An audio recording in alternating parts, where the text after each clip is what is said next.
Well, you can take your seat belts off. We're going to calm down now a little bit. Isn't he something? Yeah. And I need the toy. Here we are. Well, what I'd like to do is to start where Bruce left off. Oh, by the way, just it occurred to me when I was being introduced about the 14 years in the business world, and Doug said, well, something made him transition.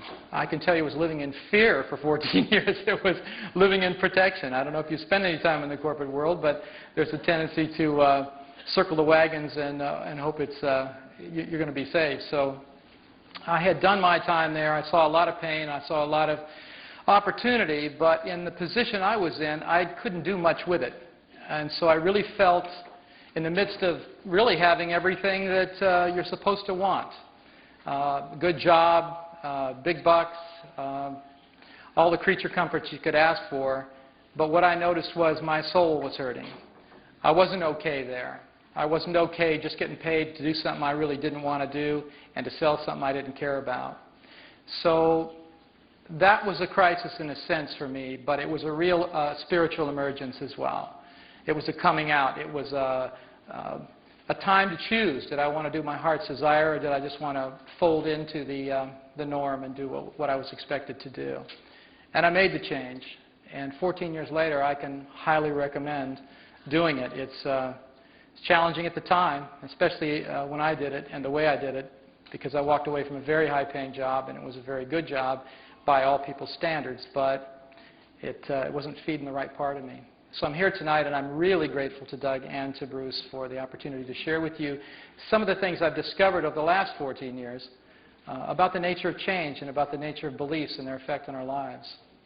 So let's get going.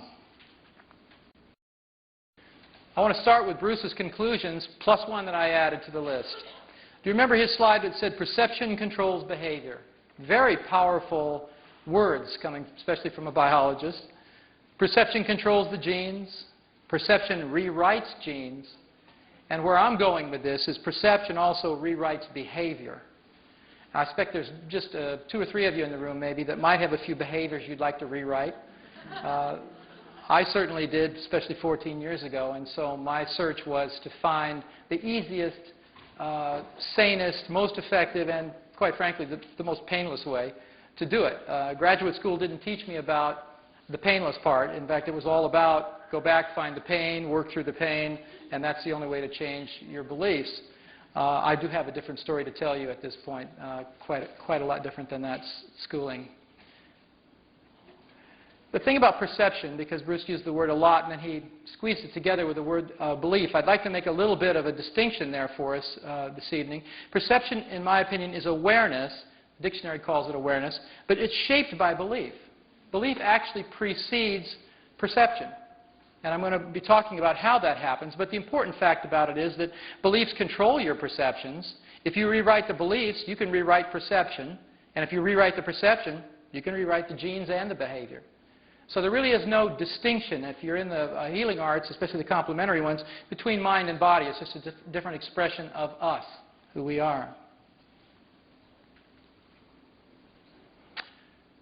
I want to define beliefs as a working definition anyway in the following way. Beliefs are conclusions derived from experience, information and or experience. They can be either conscious or subconscious. And what I mean by this, let me give you an example.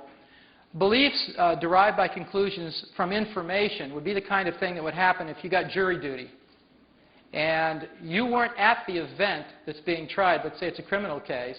You weren't there present when the so-called crime was committed, but you're sitting in a jury situation. You're now required to listen to information from 2 attorneys telling you their story, getting you ultimately to come to some truth, some level of belief about what happened in that event you couldn't attend. So you're creating a belief through information alone. The second version of that is experience. Typical experience is, say, you're 2 years old, imagine, and you've never experienced fire before. So you're crawling around and there's a candle left on, and you're getting curious because you haven't had an experience with a candle or fire yet. So as most kids that are 2 years old, they'll move towards anything they don't understand to discover what it is. So you move closer and closer to that candle, and isn't it interesting? So you stick your little hand out, like you do with everything else, to touch it and grab it and see what it is like, and sure enough, you get burned. Well, as soon as you get burned, you've had an experience. Now it's not just curiosity that's associated with that candle.